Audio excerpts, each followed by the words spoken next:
Olá, sejam bem-vindos ao podcast Saúde e Produtividade. Esse espaço para discutir temas relacionados à qualidade de vida, à saúde ocupacional e ao trabalho. E hoje a gente vai falar de um assunto que impacta muita gente, que é a síndrome de burnout. Você se sente esgotado com seu trabalho, estressado a um nível muito elevado? Dados da ANANT, Associação Nacional de Medicina do Trabalho, apontam que aproximadamente 30% dos trabalhadores brasileiros sofrem com essa síndrome. E em 2021, burnout foi incorporada à lista de doenças ocupacionais pela OMS. Para discutir esse assunto, eu tenho aqui a honra de trazer nossas convidadas, a doutora Miriane Vieira, que é à minha direita, ela é médica do trabalho na PUC, na UFG, também é médica psiquiatra, seja bem-vinda. E à minha esquerda aqui é a doutora Carla Maria Carneiro, que é pós-doutoranda em psicologia, doutora em psicologia, mestre em direito. Então a gente vai ter muito assunto e conteúdo muito vasto para discutir sobre burnout após a vinheta.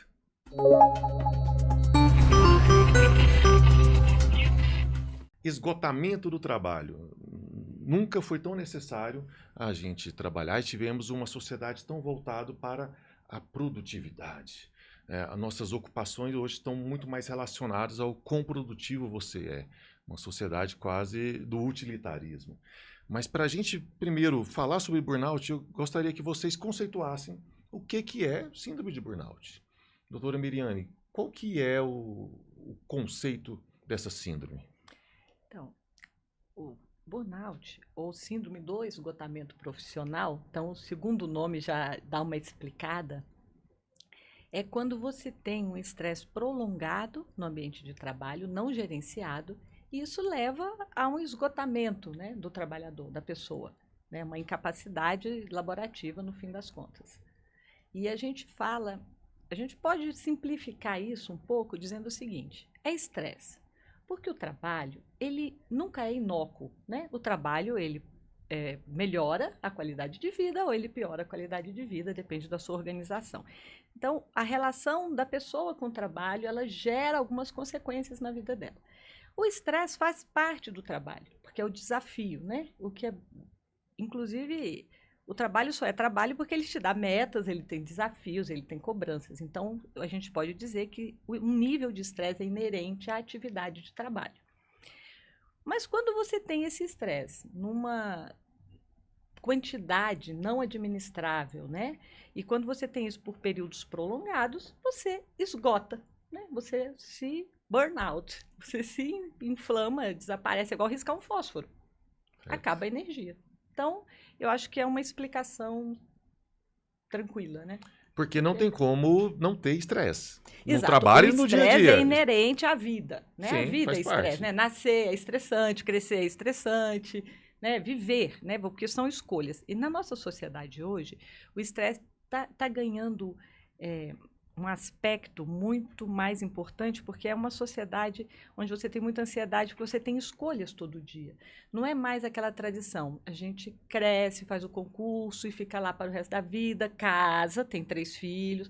Então, hoje nós temos opções. Opções geram escolhas. Escolhas geram ansiedade e estresse, porque você tem que escolher, né? Sim. E isso é o tempo todo. Né? Então, no trabalho, na vida pessoal. Então, o nosso mundo hoje é um mundo de estresse. Agora, é parte da vida, mas pode ser gerenciado. Existem medidas, vamos ir conversando ao longo desse tempo nosso. Mas então o burnout é o último estágio de um estresse no trabalho mal gerenciado. Entendeu? Isso é muito interessante, porque para a gente ter a perspectiva de que não é um mal necessário, de que ele seja inevitável, sabe? Eu acho que eu gosto dessa visão. E se o mundo mudou, e com ele o mundo do trabalho também mudou, como que a dinâmica do trabalho influencia, doutora Carla, no burnout, no estresse, nas rotinas e na saúde do trabalhador? Então, Bruno, eu queria voltar um pouquinho, Por favor. né? A doutora Miriane colocou um conceito que é correto, né? Mas como advogada trabalhista, eu quero fazer um parâmetro assim, né? Uma pontuação. Quando você disse assim, que a OMS considera agora o estresse, o burnout como doença ocupacional. Correto. logo que isso aconteceu, que isso foi divulgado, eu fui convidada para fazer uma palestra lá na UAB, né, pelo Instituto Goiano de Direito do Trabalho e a ESA. E o que eu me deparei? Que, na verdade, o que a OMS fez foi, nem reconheceu ele como doença, ela reconheceu ele como um fenômeno, né, ocupacional associado ao estresse crônico do trabalho, né? Então, ela não dá nenhum nome de doença, mas o Brasil, a legislação brasileira, já considera o burnout como doença ocupacional desde 1999. Então, nós estamos muitos anos à frente. Eu fiz questão de esclarecer, Perfeito. Bruno, porque, assim, às vezes a mídia joga o fato e você logo pesca o peixe, achando que está tudo certo, né? Não está tudo certo, sabe? Eu fiz uma pesquisa muito aprofundada, né? Eu disse, olha, o Brasil já está na frente há muito tempo, considerando como doença, né? Enquanto que a própria OMS fala que é um fenômeno, né? Então, assim, só para você ver, e isso faz diferença. Sim. Então, por exemplo, no contexto organizacional, juridicamente falando, certo? Quando eu digo é uma doença ocupacional, o que eu estou dizendo? Olha, ele só vai acontecer em decorrência do trabalho. É sério isso, entende? Porque eu, como jurista, como advogado, eu tenho que pensar em conceitos. Conceitos o quê? Achismo científico? Nem sempre. O primeiro conceito que eu tenho que pegar é o legislativo, porque a gente trabalha em cima de normas, né, e leis, certo? Então, quando uma norma jurídica diz para um empregador, um empresário, olha, o estresse é uma doença, o burnout é uma doença ocupacional, ele está dizendo assim para esse empresário: todas as vezes que o seu trabalhador for diagnosticado com burnout, ele tem uma ele tem uma doença ocupacional. Aí eu te pergunto, há dolo? Há culpa? Entende? E aí vem todos os outros desdobramentos que a gente tem que pensar em termos de passivo trabalhista, Claro, por exemplo. claro. Né? Então, se é uma doença ocupacional e é considerado dolo ou culpa, isso pode equiparar um acidente de trabalho? Equiparando, vem a estabilidade, vem as reparações. Entende como, Bruno? Como isso impacta, né, na sua carteira jurídica e financeira também.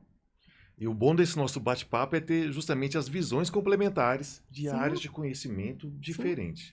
Pegando esse gancho da doutora Carla e jogando a bola para a doutora Miriane, como que as empresas lidam hoje com o burnout, no sentido, pegando na doença ocupacional, né? Como isso é registrado como CAT, deve ser registrado, qual que é a implicação disso? Sim, se você tem um diagnóstico de burnout, né, que seria esse estresse, chegou a esse ponto, né, é doença ocupacional. Agora, existe é prevenível, que é o que eu estava tentando falar. Tudo depende da organização do trabalho, né? Então, muitas vezes, a gente precisa olhar para essa empresa e ver o tipo de organização. O que a empresa pode fazer para não ter que abrir uma CAT de burnout, né?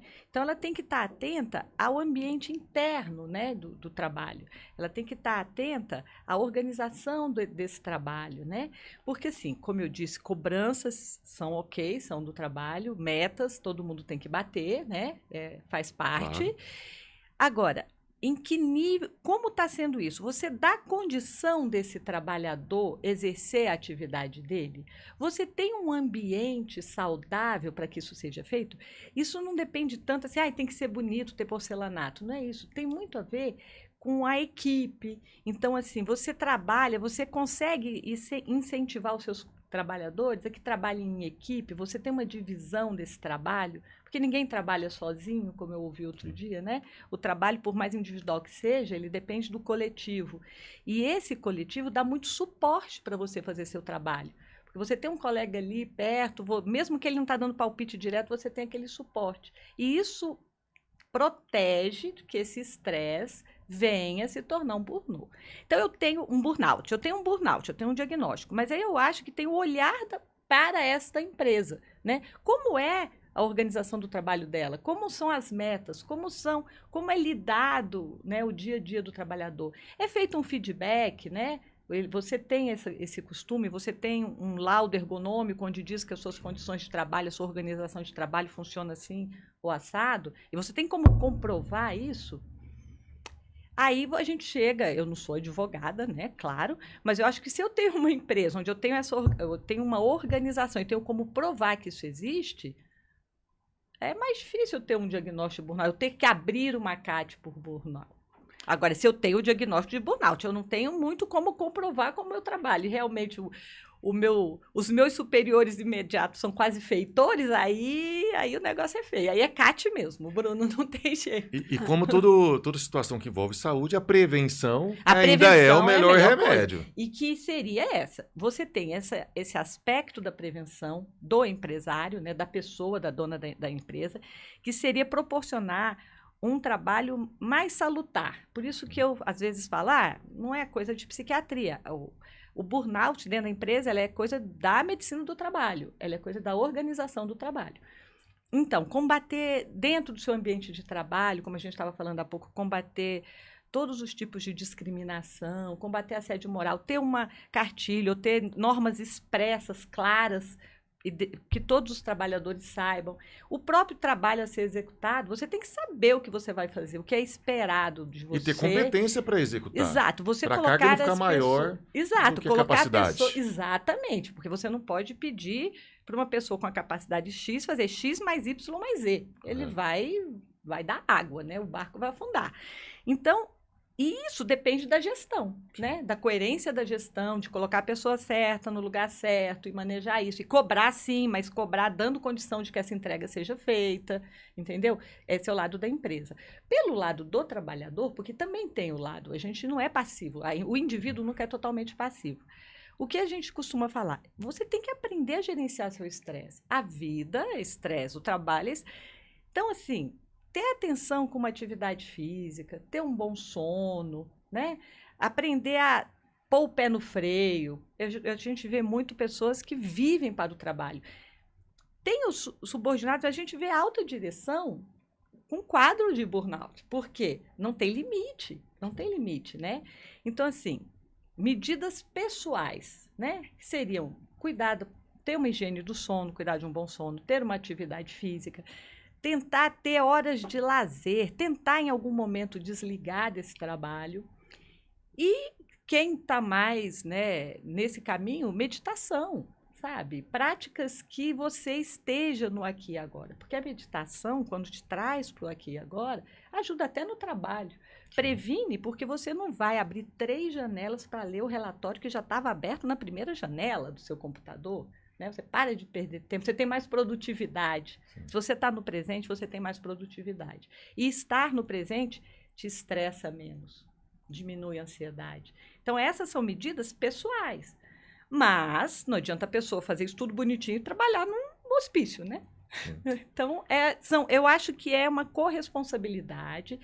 E antes de se chegar num diagnóstico desse, que é um diagnóstico difícil, é uma situação onde a gente demanda depois, né, que é tratamento, é afastamento do trabalho. Então, se a gente pensa em produtividade, é 0. Depois que o diagnóstico está formado, a produtividade é 0. Então, sempre compensa investir nessa prevenção, tá? E mesmo que a gente nunca tenha tido um caso na empresa, não custa estar bem estruturado, estar prevenido. E incentivar os trabalhadores a uma atividade física, incentivar uma qualidade de vida melhor. Eu acho que eu falei demais. Bruno, eu queria... né, todos esses posicionamentos da doutora estão excelentes, é isso mesmo, né? Eu concordo. Tem que prevenir, né? Como é que faz? Só que eu queria apontar o seguinte. Um dia eu estive num evento lá da OAB e do GT também, onde tinha um ministro do TST, que era procurador. Então, ele é oriundo do MPT, né? Uhum. E entrou através do quinto constitucional. E eu fiquei fã dele, só que eu esqueci o nome dele. Mas fantástico, né? E ele falou uma coisa que me chamou muito a atenção, doutora. Ele disse assim, não adianta a gente fiscalizar se está usando o capacete, ou a bota, ou isso, né? Ou seja, aquela proteção individual, quando de repente você deixa de perceber que o cabo de um elevador pode soltar e matar ali 20 pessoas ao mesmo tempo.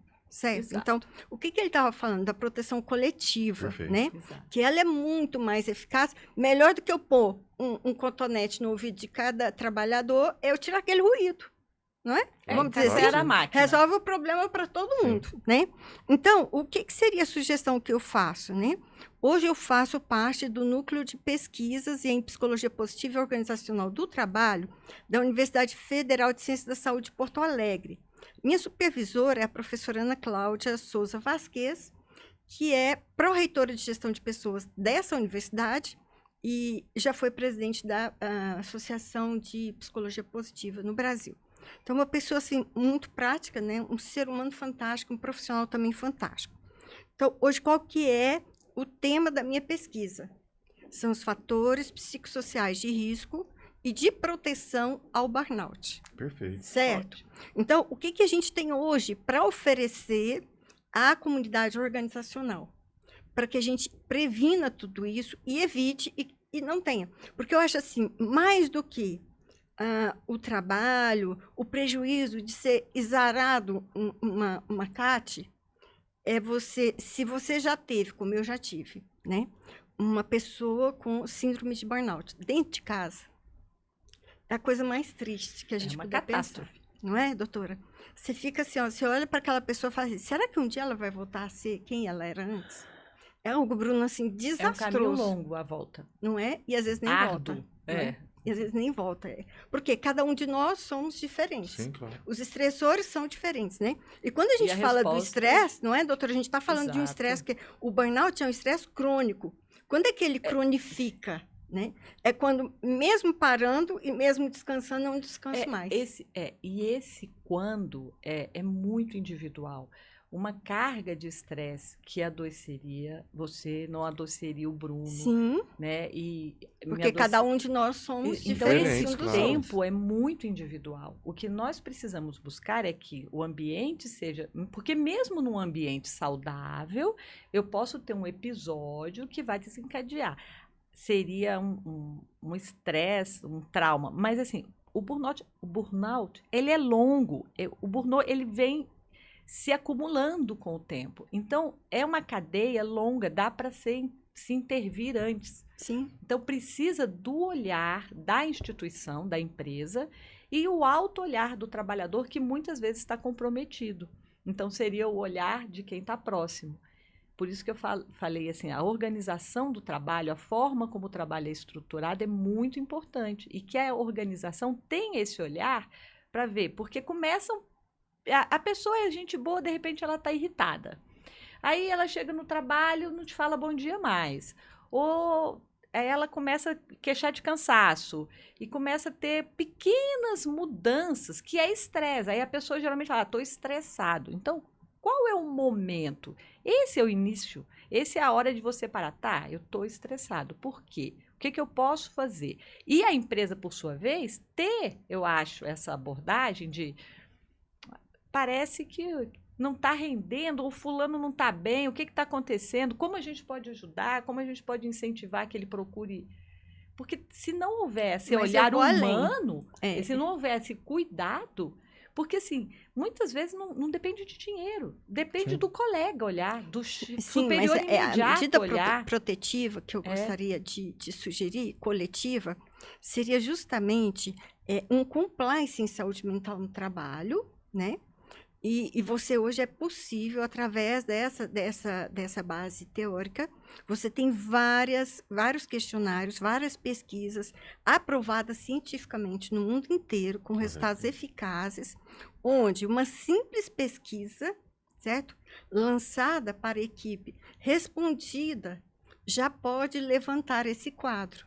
Então, ali você fazendo compliance, nós estamos falando o quê, né? De prevenção, certo? Sim. Então, se a empresa adota, né, uma medida de compliance em saúde mental no trabalho, há a possibilidade de aplicações de pesquisas, né, e questionários e tudo mais, que levantam e percebem. Hoje, por exemplo, a própria ergonomia, que já está muito avançada nessa seara, né, ela levanta, assim, fatores decisivos. Recentemente fui convidada para dar algumas palestras sobre fadiga e estresse também, né? como lidar com o estresse.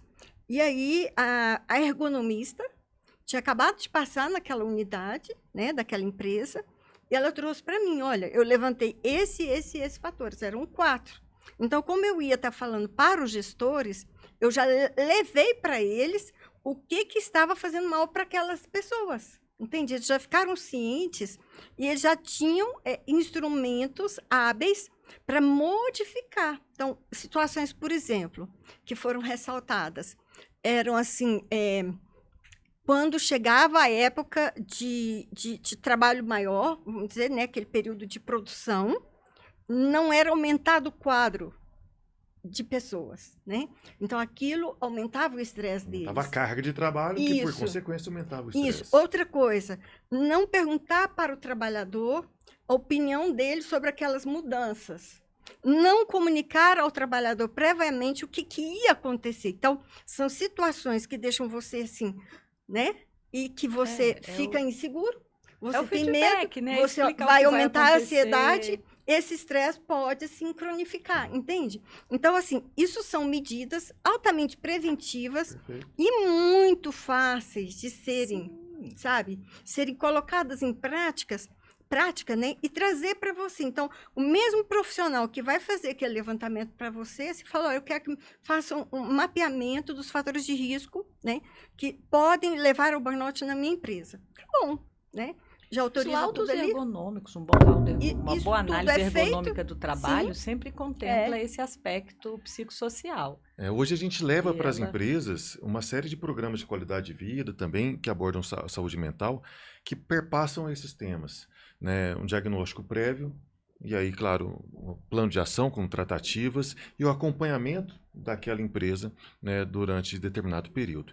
E o que a gente percebe muito é isso, quando há um engajamento da liderança, as ações são tomadas e é feita uma ação tanto preventiva quanto, né, corretiva diante de um diagnóstico elaborado.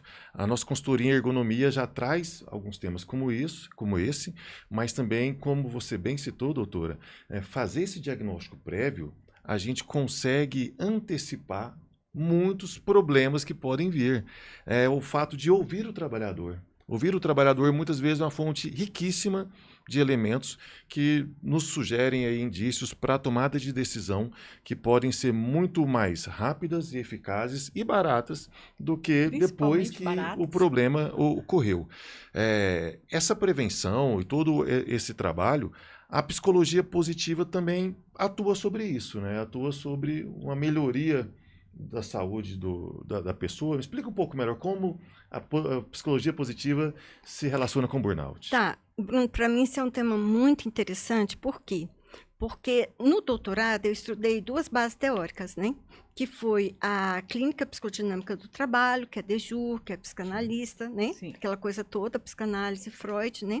E onde, apesar de que Dejur fala sobre o prazer, e ela não atuar sobre a psicopatologia do trabalho, mas acaba que se fala muito de fatores adoecedores, certo? Okay. É algo que é levantado e visto. Eu fiz um estudo também sobre a psicologia social, que foi as representações sociais, Sérgio Moscovici, né, que foi minha tese de doutorado, e atualmente eu estou na psicologia positiva e organizacional do trabalho. E você sabe, nós temos um grupo de estudos em saúde mental no trabalho, né? Eu coordeno essa comissão junto ao Fórum de Saúde e Segurança do Trabalho do Estado de Goiás.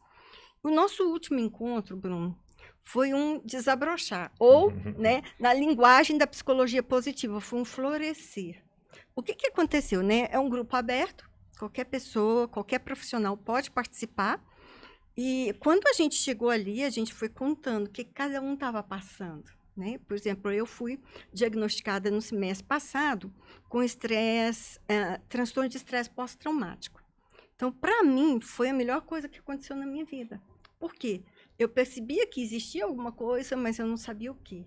A partir do diagnóstico correto, né, claro, o que eu fiz? Eu fui buscar as terapias necessárias. E foi fantástico, né? Porque aí você vai atrás. Terapias alternativas, terapias de bem-estar, terapias que buscam realmente a saúde. Mas quando você diz assim, qual o olhar da psicologia positiva organizacional do trabalho? É fantástico. Por quê? Porque apesar de ter esse olhar para fazer um mapeamento de risco, olha o que eu disse, olha, fatores psicossociais de risco e protetivos. Então, o foco da psicologia positiva, organizacional do trabalho, é o positivo. Entende? O positivo em que sentido, né?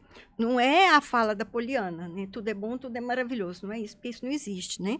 Mas é o positivo no sentido assim, eu tenho virtudes, eu tenho forças de caráter que são tão ou muito mais importantes do que qualquer tipo de dificuldade, de adoecimento que eu possa ter, certo? Então, ela faz você lançar mão disso, né? Nós estamos falando de gratidão, né? Nós estamos falando de virtudes positivas no dia a dia, né?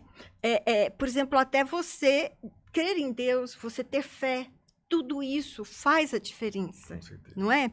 Então, utilizar desse arcabouço, que é positivo, e a psicologia positiva, o que me chamou muito a atenção nela, é justamente esse olhar, sabe, Bruno? Porque ela realmente é um divisor. Ela é um marco divisor na psicologia. Por quê? Porque desde, né, os primórdios, o olhar sempre foi voltado para a doença. Você está assim, você está doente, você tem isso, você tem aquilo, né? Mas a psicologia positiva, que não é assim, não é um achismo, Sim. né? Toda uma ciência que é toda uma defende ciência, isso, claro. né? Uma pesquisa científica. Ela está descobrindo quais são, o que é que a gente tem de positivo, o que que o ambiente tem de positivo, e aí você falou de engajamento, né? Engajamento é diferente daquela pessoa que trabalha de forma assodada e passa por cima daquilo. Um workaholic, por exemplo, né? Engajamento é diferente do workaholic, né? Eu não vou trabalhar de forma desesperada, porque o trabalho se tornou uma fuga para mim, porque eu não quero enfrentar situações que eu estou vivendo pessoalmente ou na minha casa, entende? Eu vou trabalhar porque eu sinto prazer, porque eu percebo que a minha equipe é fantástica, que o meu gestor me deixa falar, e aí daí você veio falando de se ouvir o trabalhador, né? E quando você falou, eu me recordei de uma pesquisa que eu conheci, foi feito de ergonomia com trabalhadores de uma plantação de rosas, onde eles têm que ficar nessa posição, né, emborcados, ajoelhados o tempo inteiro. Então, todos eles quase tinham lerdó. E qual foi a conclusão daquela pesquisa? Aquela lerdó não se cronificava por causa do bem-estar que aqueles trabalhadores sentiam em ser ouvidos, né? Então, uma fala de um trabalhador foi assim: aqui a gente é uma equipe, a gente é ouvido. Olha, que maravilha, entende? Então, às vezes, a resposta está isso. Você ser ouvido, deixar a pessoa falar. Você não precisa concordar. Claro. Você não precisa fazer o que aquela pessoa está te falando. Mas esses dias eu escutei um padre dizendo isso. Olha, às vezes, só de você ouvir aquela pessoa falar, você vai tirar meio mundo das costas dela e vai ajudá-la. Já é um acolhimento. Já é cura. E é por Porque isso, é Freud que fala isso. E é por isso que esse podcast chama Saúde e Produtividade. Nós acreditamos que pessoas mais saudáveis, mais felizes, são também profissionais que podem ser mais produtivos. Não tem como dissociar a vida profissional da vida pessoal. Então a ideia é a gente melhorar em todas as instâncias. A psicologia positiva vem trazendo essa visão e aí faz necessário também que a saúde ocupacional e a promoção da saúde andem de mãos dadas, né, doutora? Sim, a saúde ocupacional eu acho que ocupa o espaço de estar, né, dentro da empresa, de ajudar os gestores, de ser uma fonte de consulta, porque o termômetro geralmente acaba no consultório do médico do trabalho. É ali o primeiro lugar das primeiras queixas, durante um periódico, durante um exame extra. Você tem esse termômetro de como está o clima, né, da empresa, a organização. E quando você consegue ter um diálogo com a sua saúde ocupacional, né, a empresa que consegue aproveitar, né, e consegue tomar essas medidas corretivas mais cedo. Porque, como a gente disse, o estresse faz parte da vida, né, faz parte do trabalho. Mas o sofrimento intenso, né, o adoecimento, não precisa de forma nenhuma fazer, né? O estresse, ele pode... O ser humano, ele ser desafiado, né? Produzir, o prazer de produzir, né? O cérebro está funcionando até mais tarde. Então, você tem um trabalho para executar, isso é muito importante, né? Você tem vários estudos que mostram que trabalhar não só é o eixo por conta do financeiro, mas é o eixo para a saúde. É se sentir útil, né? É produzir alguma coisa. Mas não é um lazer. Eu vou me aposentar e vou fazer crochê. Do dia que eu quiser, do jeito que eu quiser, torto, verde, amarelo.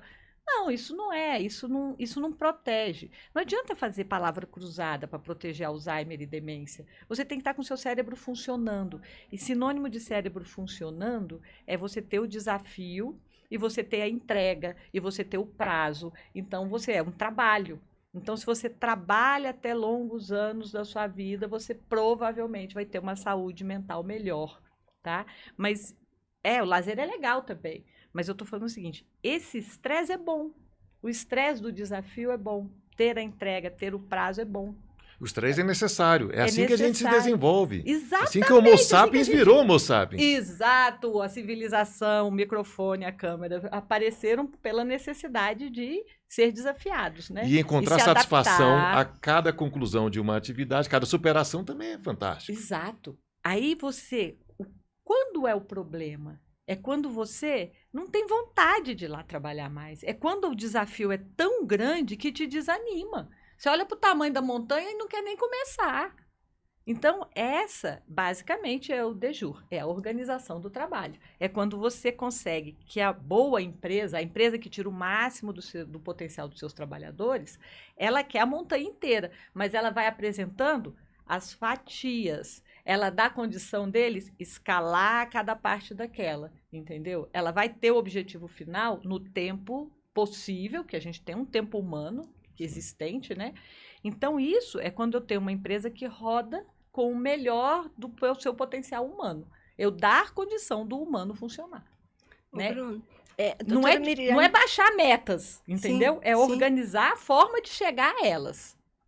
Eu brinco que não é o peso que fica mais leve. É a gente que fica mais forte. Exatamente, mas este é um processo gradativo. É um processo de treino. É um processo de treino. É claro que quando você entrou aqui, se era trainee, você tinha um ritmo de produção. Hoje, o seu ritmo é completamente diferente. Se você pudesse sentar e lembrar dos seus primeiras semanas de trabalho, você ia rir.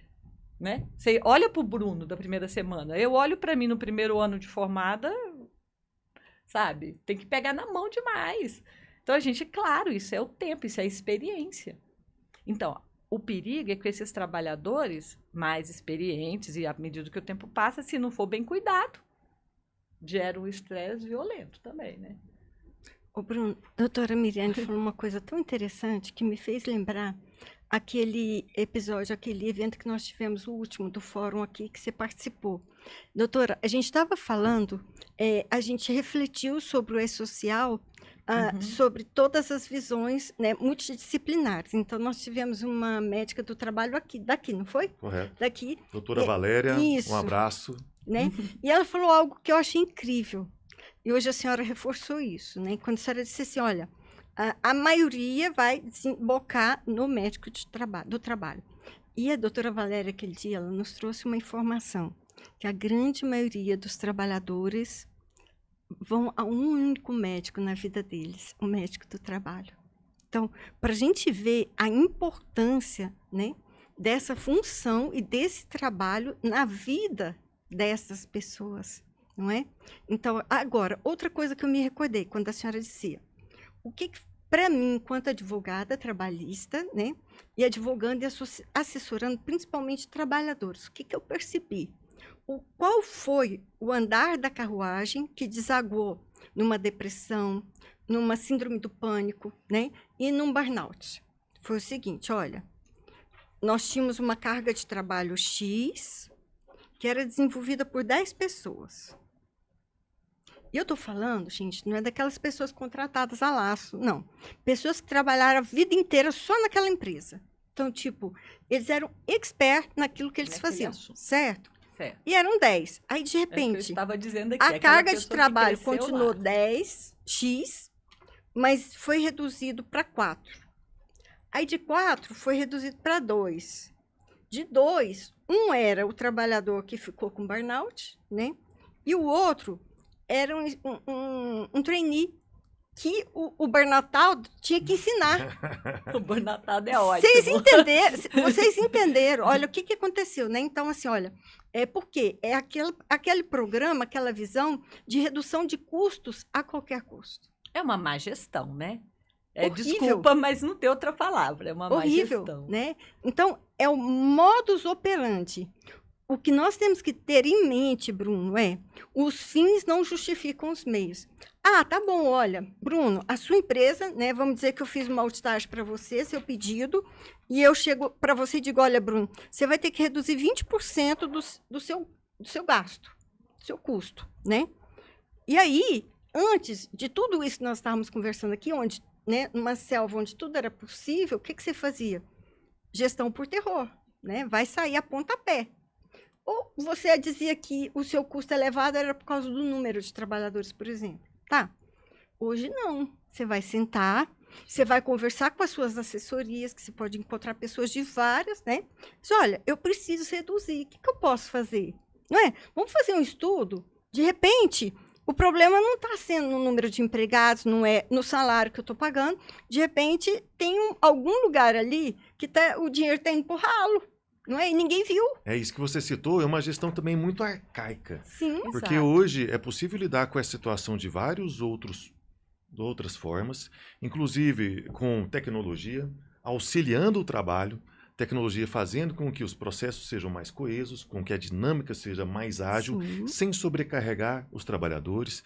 É possível ter uma escuta empática, uma escuta ativa do trabalhador e também, de uma maneira bem transparente, né, fazer um planejamento, né, desse desligamento, um planejamento e preparação para uma aposentadoria. Existem Exatamente. várias maneiras de lidar com a rotina de trabalho em fins de otimizar a capacidade laboral e também promover ainda um ambiente humano, harmônico, com clima mais adequado. Se você valoriza o humano e age como um ser humano, você consegue várias outras soluções, acolher todo esse processo, porque é um processo doloroso para quem sai, é um processo doloroso para a empresa, para o gestor, que também não queria cortar metade do trabalhador dele. Então, assim, eu acho que é a questão do olhar mais humano para esse sistema, né?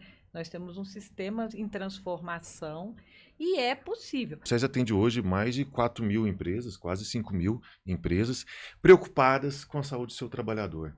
Em que a gente e com a leva... saúde mental, porque também estamos, desculpa chegar nesse assunto, mas não tem como, eu vivi pós-pandemia. Uhum. Aquele impacto histórico que nós tivemos na nossa vida, nessa nossa geração, ela desestabilizou bastante também a saúde mental de forma geral.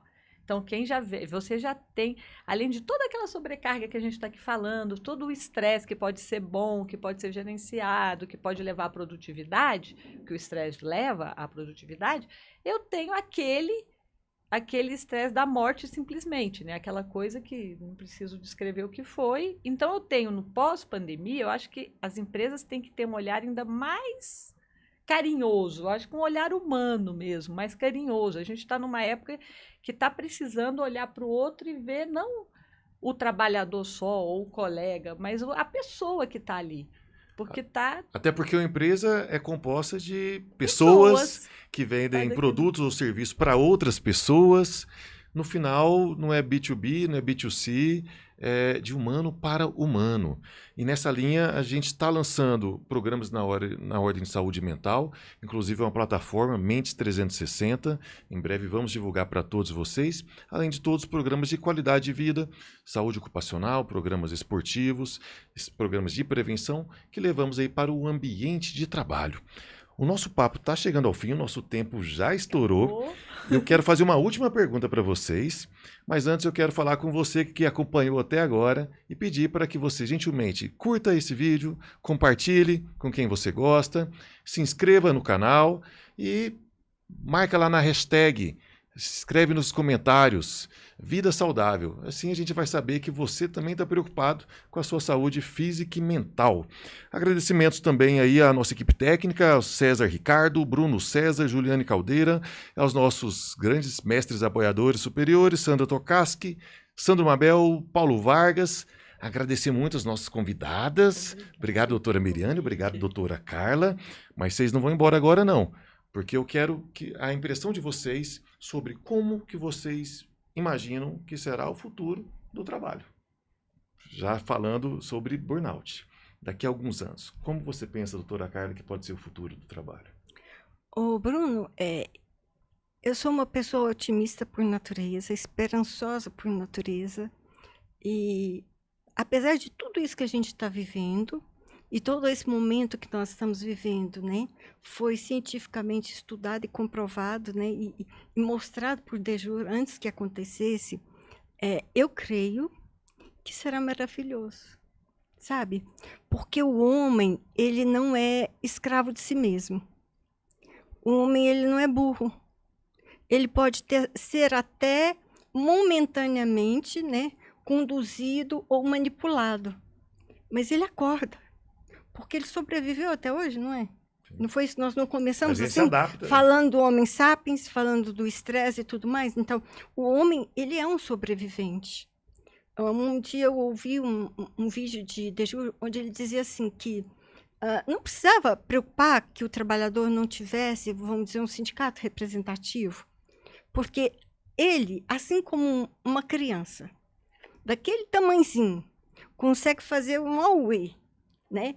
E descabelar pai, mãe, todo mundo que está junto. Também o trabalhador, apesar de ser um hipossuficiente, fragilizado, ele consegue o que ele quer, certo?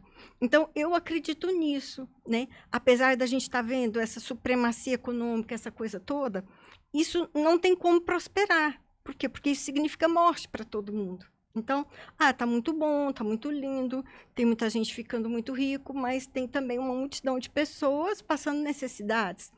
Não dá para ser feliz, entende?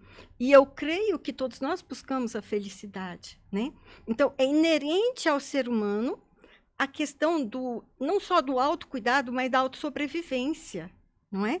Então, é uma hora que dá um clique, você fala, ops, onde que eu estou? O que eu estou fazendo? Por que eu estou nesse lugar? Eu não preciso estar nele, né? Eu não dependo disso, eu posso ser diferente, eu sou dona da minha história, eu sou dona da minha vida.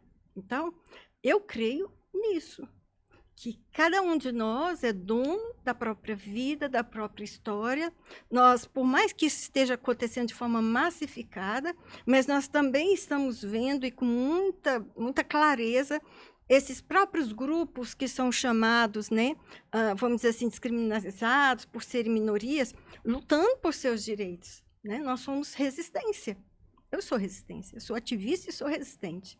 E não vem, porque não vai ganhar. Entende? Assim, não quero nada de ninguém, mas também não mexo naquilo que é meu, né? Então, eu penso que ninguém pensa como eu, mas cada um é cada um, e cada um dentro do seu espaço vai lutar, vai brigar, e vai chegar nesse lugar, né, onde ele vai entender, olha, eu sou importante.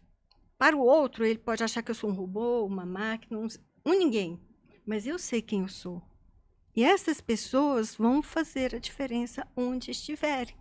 Então, a tendência vai se transformar. Ou você transforma, ou você se torna um déspota, né? Que é disso que a gente está falando, de uma gestão de terror. Olha, como você colocou isso de forma tão clara, né? Você pode fazer esse julgamento de quadro de uma forma, como você pode fazer de outra forma, né? Então, assim, é melhor você escolher a melhor forma, porque senão você vai para a cadeia. O que você quer fazer, Bruno? Você quer viver ou você quer ir para a cadeia? Simples assim, não é? É disso que a gente está falando, não é?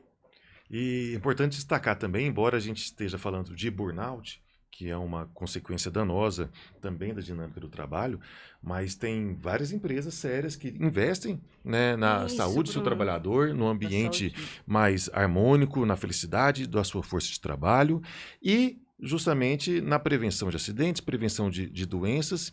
E o trabalho tem um papel também de dar significado e sentido a muito da nossa existência. O trabalho é central na existência. Ele vai te trazer saúde por longo tempo. Isso que você falou, Bruno, é fantástico, porque assim, e foi isso que eu pensei. Geralmente, quando você vê uma empresa em que há um assédio muito forte, tem alguma coisa errada. É para esconder alguma coisa, algum tipo de desvio, algum tipo de fraude, algum tipo de corrupção. Então, eu acho que isso é minoria. Por isso que eu acredito num trabalho saudável, porque eu acho que a maioria de nós tem bons propósitos, e isso é exceção. Com Então, certeza. essa exceção é que não vai prevalecer, entende? E para você, doutora Miriane, como que você enxerga o futuro do trabalho? Eu tenho filhos jovens, começando no trabalho, no mundo do trabalho. E eu vejo, né, olho para trás, olho em volta, o que eu vejo, eu tenho uma certa experiência na medicina do trabalho. Eu penso que está havendo uma transformação interessante, onde as empresas responsáveis, elas conseguem ser humanas e trazer a tecnologia, porque assim, a ciência, a tecnologia mesmo, as máquinas, toda essa parafernália que ajuda a gente a viver hoje, que está ficando cada vez mais presente na nossa vida, isso vai levar a uma necessidade cada vez maior da valorização do que é verdadeiramente humano, das relações próximas, das relações de gratidão, porque o automático, o que pode ser descartado, já vai ser representado por essas máquinas. Isso deve, eu vejo com bons olhos, e pelo que, como eu disse, meus filhos entrando no mercado de trabalho agora, eu vejo as relações mais respeitosas na geração deles, sabe? O conduta, eles são preocupados com isso. Não só eles, os empregadores deles são empresas grandes, então eu acho que o futuro do trabalho é bom principalmente por conta dessas novas tecnologias, essa vontade das instituições falarem de saúde mental, falarem da saúde, falar que é importante, você quer uma produtividade excelente, trate bem seu trabalhador e não deixe ele adoecer, entendeu? Faça todos os exames bonitinhos, incentive uma qualidade de vida, porque são as empresas que dão certo, são as que fazem isso. Então, é um olhar otimista. Muito obrigado, doutora Miriane Vieira. Muito obrigado, doutora Carla Maria Carneiro. E agradeço você que nos acompanhou até agora e te vejo no futuro.